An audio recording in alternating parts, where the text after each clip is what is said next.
Las historias del Role.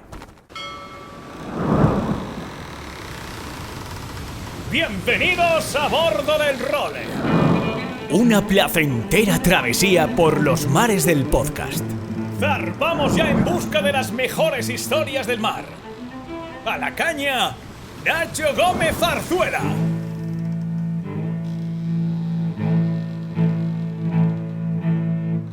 Muy buenas tardes a todos, sed bienvenidos al 10º capítulo del serial sobre la Copa América con el que hemos estrenado las historias del Role. Después de los apabullantes y maravillosos Clase J que protagonizaron nuestras dos anteriores entregas, os tengo que reconocer que encaraba el Ecuador del siglo XX con bastante escepticismo, ya que me parecía muy complicado mejorar el contenido de los J, pero una vez más la Copa América me ha vuelto a sorprender por su grandiosidad. Hoy os vamos a relatar los acontecimientos que rodearon a las ediciones de 1958, 1962 y 1964. Y hemos encontrado unos documentos sensacionales de la época, entre ellos, que me he quedado flipando, el discurso de apertura de la edición de 1962 que dio el mismísimo JFK, es decir, John Fitzgerald Kennedy, que enseguida vamos a escuchar. Pero antes vamos a ponernos un poco en contexto. La Copa viene de atravesar uno de los mayores periodos de inactividad de su historia, ya que la anterior edición, la última de los Clase J, había sido en 1937 y van a tener que transcurrir 19 años hasta que se celebre la siguiente edición, la primera que nos ocupa hoy, la de 1958. El motivo, por supuesto, es totalmente lógico. La Segunda Guerra Mundial arrasó el planeta en este periodo histórico. La vela como deporte pasó, evidentemente, al último plano de las prioridades diarias de los habitantes de este mundo, y cuando regresó lo hizo con unas posibilidades económicas que estaban a años luz de los despampanantes y carísimos Clase J. El regreso a la actividad en la Copa América estuvo liderado por Henry Sears, comodoro del New York Yacht Club, que en 1956 apostó por que la Copa se compitiera con los 12 metros, una clase de veleros mucho más asequible que los J, que se adaptaban perfectamente a los nuevos tiempos. Los 12 metros no eran barcos nuevos, ya que habían participado incluso en los Juegos Olímpicos del primer tercio del siglo XX, pero la apuesta de Sears y del New York Yacht Club los situaron en el primer plano del deporte de la vela. Lo primero que hay que saber sobre los 12 metros es que no medían 12 metros, sino que estaban entre los 18 y los 21 metros de eslora y tenían unas 30 toneladas de desplazamiento. El nombre de 12 metros le viene porque es el resultado de la fórmula matemática que se obtiene teniendo en cuenta varios criterios y que da validez a los veleros que se construían bajo esta norma. La fórmula además la tengo aquí y os la voy a contar aunque sea por curiosidad. La fórmula que tiene que dar menos o igual que 12 metros reza lo siguiente. Es la longitud en flotación, la eslora en flotación, más 2 veces la diferencia entre el contorno del barco y el perímetro de la eslinga, es decir, de las cinchas que se colocan cuando levantan el barco, más la raíz cuadrada de la superficie bélica menos el francobordo. Todo eso se divide por 2,37 y el resultado tiene que ser menor o igual que 12 metros.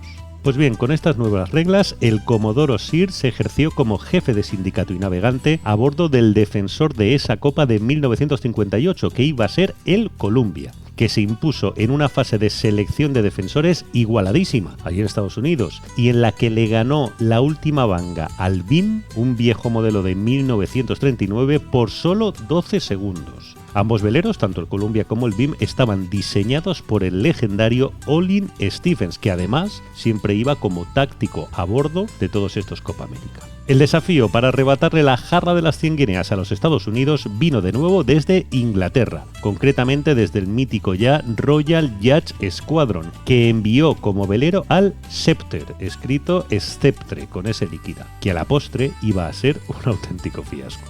El Columbia arrasó a su rival en aguas de Newport por un contundente 4-0 y como curiosidad, en el barco americano el que llevaba la caña se llamaba Briggs Cunningham, que ha pasado a la historia, además de por ganar la Copa América, por ser el inventor del sistema de trimado de la mayor del mismo nombre, el clásico Cunningham.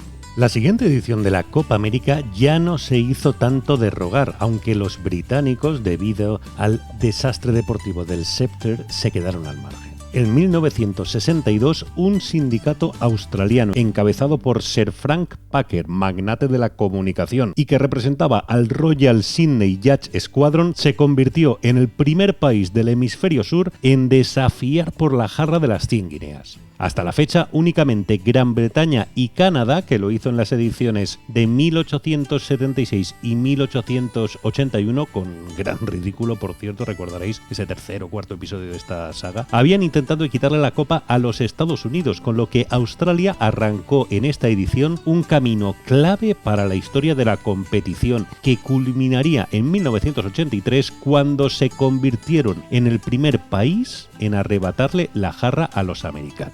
Pero eso lo veremos con detalle en próximos capítulos. El New York Yacht Club aceptó el desafío del Gretel, que a la postre sería un dignísimo rival. Por parte estadounidense, la fase de selección de desafiantes la ganó el Weatherly, cuyo caña, Emil Bass Mockbaker, era un personaje tremendo, que llegó a ser jefe de protocolo de Nixon unos años después, entre 1969 y 1972. El caso es que este duelo entre los Estados Unidos y Australia tuvo una repercusión enorme, hasta el punto de que el discurso de bienvenida en la cena de gala previa al inicio de la competición, que se celebró el 14 de septiembre de 1962, lo hizo el mítico John Fitzgerald Kennedy en persona. La labor de investigación que hemos llevado a cabo para elaborar este capítulo nos ha llevado a localizar el audio original del discurso que dio JFK y que, debido a su especial valor histórico, queremos ofreceros ahora. Hemos hecho, eso sí, un resumen de poco más de 2 minutos.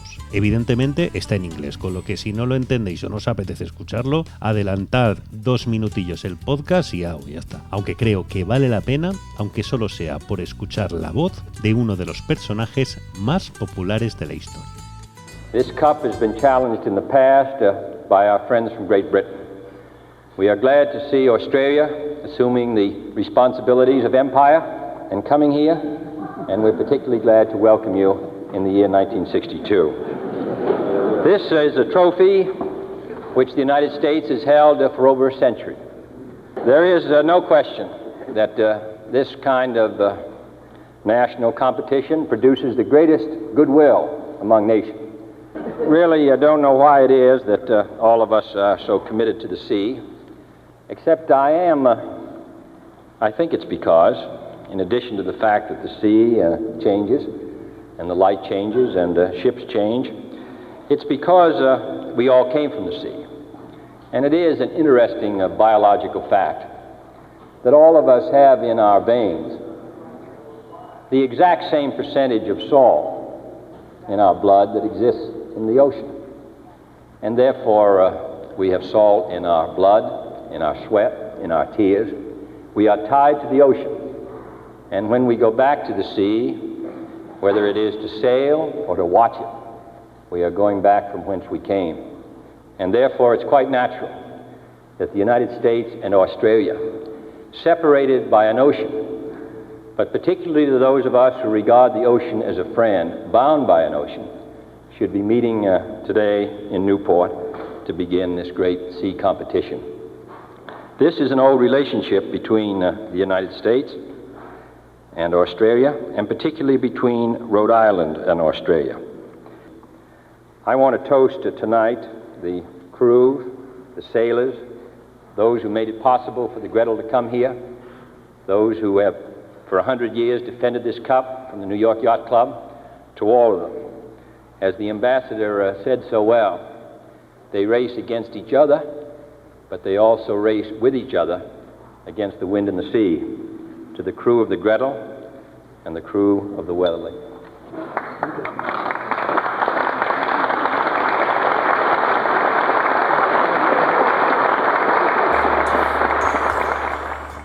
Kennedy siguió varias regatas en directo desde un destructor de la Armada estadounidense junto a su esposa, la no menos célebre Jackie Kennedy, y esas fotos dieron la vuelta al mundo para copar las portadas de toda la prensa de la época, fuera social, fuera política, fuera de lo que fuera, hasta en deportes. Salieron las fotos de JFK y de su señora. Al final, cuando arrancó la Copa América, la competición en el agua tuvo una igualdad mayor que la esperada. El Gretel se llevó la segunda regata, venciendo a los estadounidenses por primera vez desde la década de 1930 y perdió la cuarta manga por solo 26 segundos, con lo que el Weatherly se impuso, pero con muchas más dificultades de las que preveía. Quizás fuese por esta igualdad que dejó entrever que los americanos podrían ser batibles por primera vez en mucho tiempo, Gran Bretaña no tardó ni un suspiro en presentar un nuevo desafío tras descansar en esta edición en la que estuvo Australia, y en 1964 ya tuvimos una nueva Copa América en liza.